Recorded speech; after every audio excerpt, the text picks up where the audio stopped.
If there's anything that I learned from the past 24 years, it's that relationships are important. Now, there are some pretty obvious benefits to relationships. Now, I'm not talking about romantic relationships specifically, but just any relationship with anyone in general. Relationships can help create a sense of community and belonging, which are two things that we as humans need to survive. I also think that relationships are an important ingredient to leading a more fulfilling life. So in today's video, I'm going to be sharing with you 3 things that I stopped doing to build better relationships. I think learning things that you should not do is just as important as learning things that you should do. Just like how you should never answer your girl if she asks you if you would still love her if she were a worm. The first thing that I stopped doing was being a yes man or being too agreeable. Now, I think that we can all agree that agreeability or agreeableness is an important quality in a friend that you would like to have. After all, showing someone that you agree with them on something is a great signal to whether or not you guys could be friends. But while finding someone that agrees with you can be sexy, you know what's sexier? Boundaries. Especially in a situation when an acquaintance or friend of yours starts to encroach yours, and maybe even begins to take advantage of you. Now, no one wants to feel like they're being taken advantage of or being taken for granted unless you're a masochist. So it could be a good idea to establish boundaries. For example, if someone tries to offer you another drink even though you kept saying no, you have to stand your ground. And if they are a true friend, they'll listen and back off. And if they don't, then you know who's a friend and who isn't. But in my experience, when I draw boundaries, people tend to respect it, and they also begin to respect you more because they realize that you have your own agency and you won't allow someone to take advantage of you. I also think that's a difference between a nice guy who doesn't get girls versus an actual nice guy who gets girls. A quote-unquote nice guy isn't usually nice, and instead they are nice on the condition that they can get something from you. Usually sexual favors or perhaps escalating a relationship to a romantic one. And to do that, they're willing to agree with everything that a girl says and let them step all over them in hopes that they might get in their pants. But that's usually not going to happen. A real nice guy is going to politely and healthily communicate their boundaries to another person and show that this is the line, and if you cross it, we're done. So communicating your boundaries can command you more respect, maybe get more girls to like you, so it's like a win-win. But a quick disclaimer is that you don't want to be disagreeable for the sake of being disagreeable. You actually have to disagree with something because you actually disagree with it. Otherwise, that kind of makes you just an asshat. But I would love to hear from you guys. Do you consider yourself to be a more agreeable or disagreeable person? Perhaps a healthy medium? I also stopped trying to diminish my and other people's problems. Although, for me, I was definitely more of a culprit when I was diminishing my own problems rather than others. But I still thought it would be important to include the part about diminishing other people's problems because it's such a prevalent issue that I see everywhere. Oh, you think being a business major is hard? Try being in engineering for once. Oh, you think baseball is difficult? Oh, that's cute. Why don't you try football? You think it's hard being a woman? Why don't you try being a man? And hearing stuff like this really just pisses me off.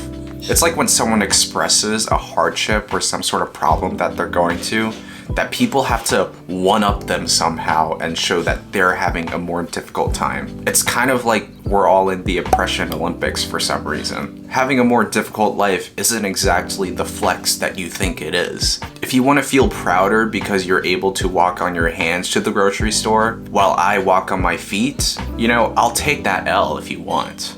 And trying to compare something like business and engineering or baseball and football, or swimming and running, they're all like apples and oranges. They all require a certain level of skills to perform well at. And being good at one thing over the other doesn't necessarily make you better than the other person. But what if? And you know, just a thought. Instead of trying to one-up them or trying to trivialize their issues, that we instead try listening to them. Trying to internalize what they're saying, empathizing with them. You know, what a concept. If you were to take only one thing away from this video, it's this. Acknowledging someone else's struggle does not invalidate your own. And I'm gonna say it again.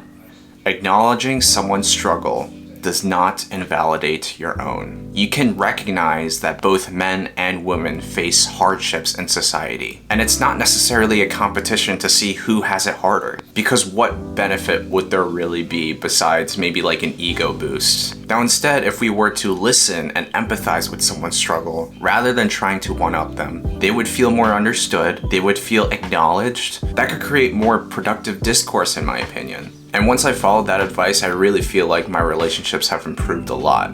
Just because I was willing to listen. Now this doesn't mean that I never disagree with someone, because that does happen. But it's important that I listen first before I give my own opinion. Pro tip. The sooner you realize that you can never change someone, the sooner you stop trying, and the happier you become. Now I have definitely made this error, and I'm not the most proud of it. While typically the intentions for trying to make someone change are pretty good, it usually does not end up helping. For example, a few years back I had this really good friend.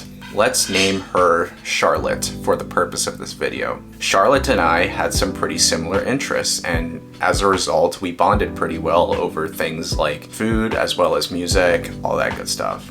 And I really thought that we would be good friends. But there was a pretty apparent difference in our beliefs and our mindset. I'm not trying to bash on this person, but she really had this negative or cynical energy to her. Now I do think a certain level of cynicism is healthy, but it seemed like this person was not very trusting of other people in general. But it started becoming a particular issue when I noticed that there was so much negativity whenever I was with her. And I tried to nudge her in the right direction and try to be more positive and show the brighter side of things because, you know, I try to be, who wants to be negative? But surprise, surprise, it didn't really work, and instead she doubled down on her stances. A few months later, our friendship kind of fell apart, and obviously it did suck, but I learned a lot from it. I may have thought that my way was the right way, and it could be the right way because it's my life.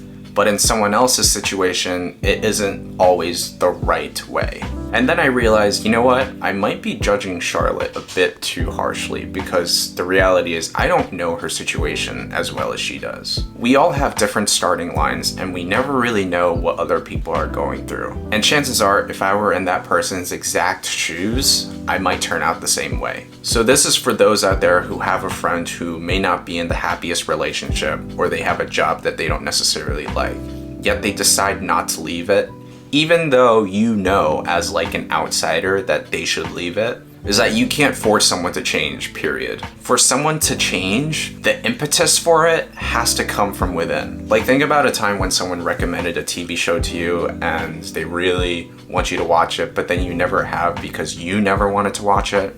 It's kind of like the same thing. So instead of trying to make someone change or convincing them to change, I find that there are really only two options. The first one is to accept them as they are right now and support them through whatever they are going through. You can hope that they come to that realization on their own, that this relationship isn't for them or this job isn't for them. But you can't be the one to really force it upon them to quit or break up. Now this is the second option, and it might seem a little cold, but inevitably you might have to just distance yourself from that person and maybe not be their friend for the time being. While we all want what's best for our friends, we ultimately also have to look after ourselves. And the people that we surround ourselves with can absolutely have an impact on the way we feel. So in an effort to preserve at least yourself or take care of yourself, sometimes that means ending friendships. It's really up to you whether or not you want to choose the first or the second option, but